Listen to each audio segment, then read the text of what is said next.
ঝাড়গ্রাম জেলা বিনপুর 2 ব্লকের শিলদাতে অবস্থিত শিলদা প্রাথমিক স্বাস্থ্যকেন্দ্র সোমবার সন্ধ্যায় পরিদর্শন করলেন জেলা তৃণমূল কংগ্রেসের চেয়ারপারসন তথা জেলা পরিষদের বন ও ভূমি কর্মাধ্যক্ষ বীরবাহা সোরেন টুডু।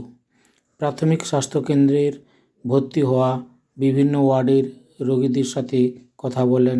প্রাথমিক স্বাস্থ্যকেন্দ্রের পরিষেবা সংক্রান্ত বিষয়ে রোগী ও তাদের আত্মীয় পরিজনদের সাথেও কথাবার্তা বলেন।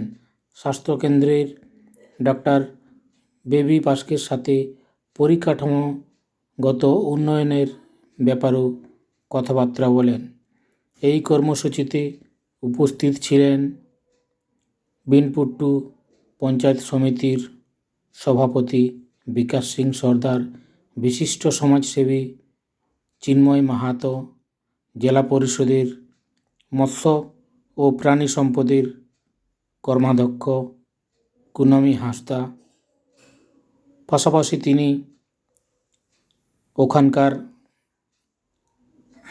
নার্স এবং চিকিৎসকদের সাথে বিস্তারিতভাবে পরিকাঠামোগত